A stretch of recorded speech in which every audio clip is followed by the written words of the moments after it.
Hello. I think we've all heard of, or some of us might even remember, the times in which people of different races couldn't sit together or talk, have certain relationships together. And today I'll be talking about a city in which thrived because of the isolation that they had to go through and the fact that they had to buy off of and live off of each other. And this city was nicknamed Black Wall Street.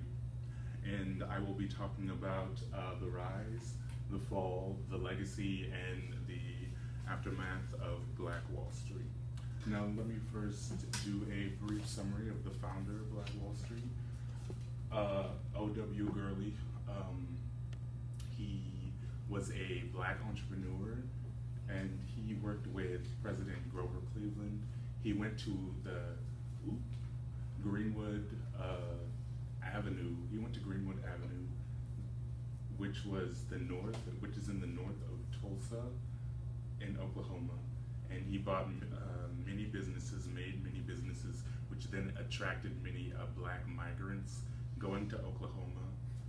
And it established this town called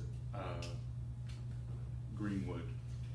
And I'll be talking about the rise of Greenwood, which was, according to America's Changing Neighborhoods by Zellner, which was a 2017 article, blacks had to shop from black businesses because of Jim Crow laws.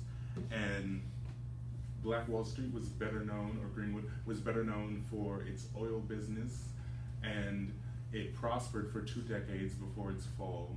And Greenwood had, according to this, the Encyclopedia of African American Business, Greenwood had 23 businesses, 2 schools, 2 theaters, 2 newspapers, a hospital, a public library, and 3 fraternal lodges.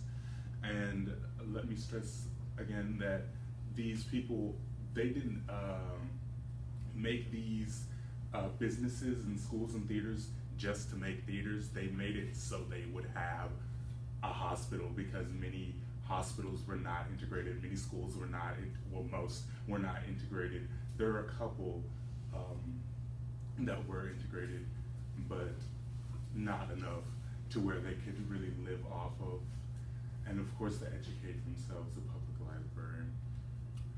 And now I'll be talking about the fall of Greenwood, which was quite literally, quite physically a fall. The city was burned down, it was decimated, and it was decimated because of, according to the European Journal of American Culture, it was decimated because of an elevator incident.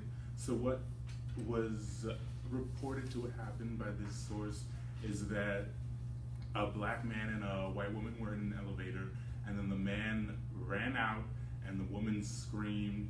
She then reported that she was assaulted, but then she later did not press charges.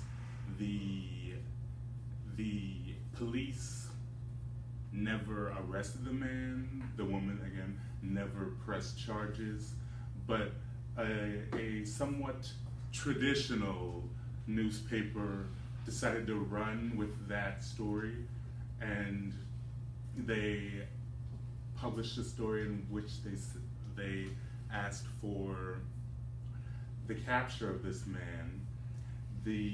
This caused a riot to ensue, where whites went to the police station insisting that the man be lynched, and then this one black militant group started to want to protect this black man, tried to protect this black man, and the police, also trying to protect the man, deputized many of the white citizens who they thought were biased, but what they actually did was went into the Greenwood neighborhood.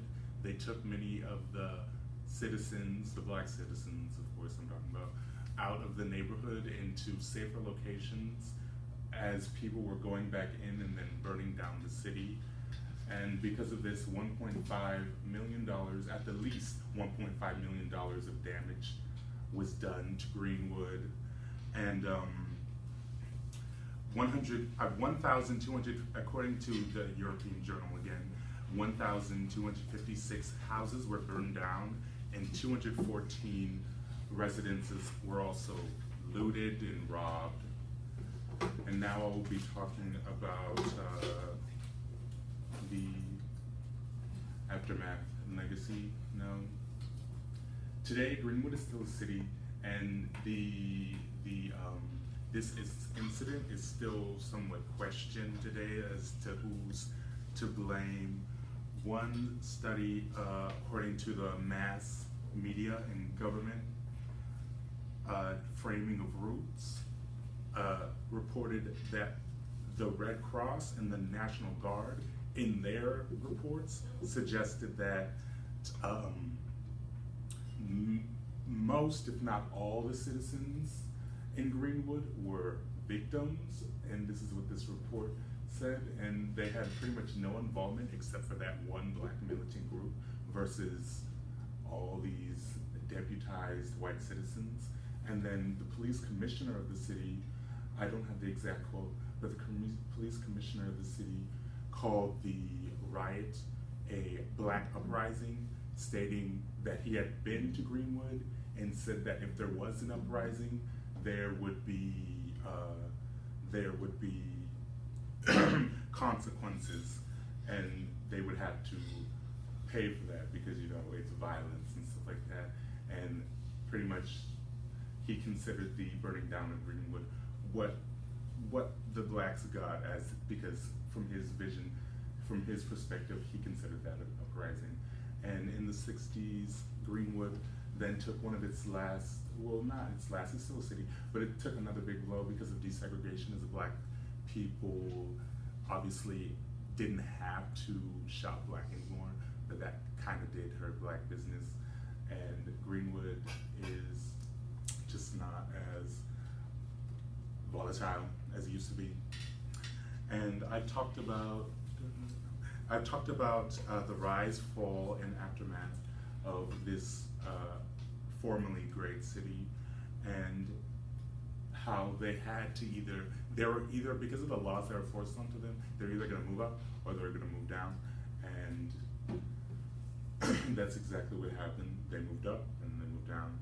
And Greenwood is still a place, and its memory lives on. Thank you.